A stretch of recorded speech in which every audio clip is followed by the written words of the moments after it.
క్రీస్తు వాక్య పరిచర్యలు అను కార్యక్రమమునకు ప్రేక్షకులందరికీ స్వాగతం. దేవుని వాక్యము యొక్క గొప్పతనము, దేవుని వాక్యము యొక్క శ్రేష్టత్వము, దాని యొక్క ఎత్తుల గురించి దేవుని మాటలు మనము ధ్యానించుదాం.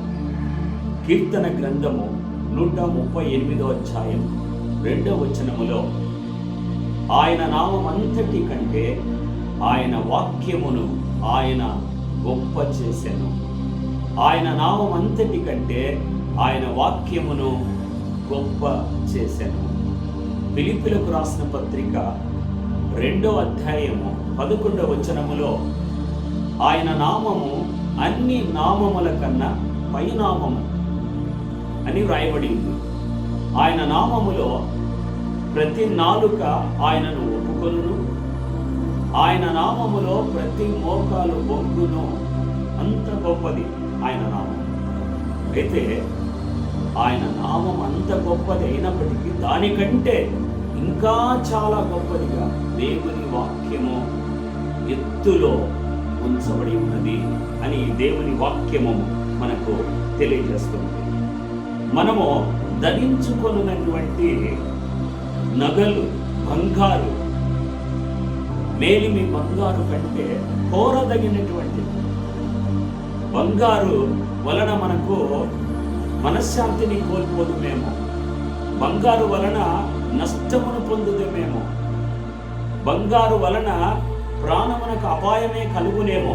కానీ దేవుని వాక్యమును కోరుకునే ఎడల అది నీ జీవితానికి నెమ్మదిని, తృప్తిని, సంతోషమును, నిత్య జీవాన్ని కలిగించును.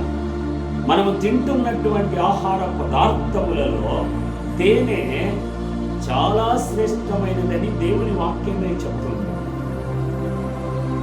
అయితే దేవుని వాక్యము జుంటి తేనె ధారల కన్నా ఇంకా మధురమైనటువంటిది దేవుని వాక్యం.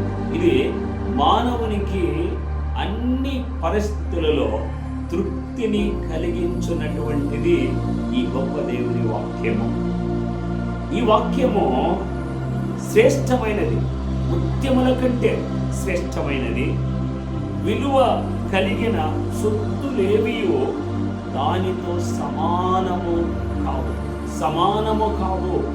ఏవి కూడా లోకములో ఉన్నా ఏవి మనకు విలువైనవి అని అనిపించుచున్నవో అవన్నిటికంటే చాలా విలువైనది దేవుని వాక్యము. ఆ వాక్యానికి ఈ నగలు, ఇవి ఎండి బంగారాలు సమానమైనవి కావు అని దేవుని వాక్యం మనకు తెలియచేసేది గుర్తిస్తున్నాము. సువర్ణము దానికి సాటి అయినది కాదు, విలువ కొరకై వెండిని తూచరాదు. ఇది తూచేది కూడా.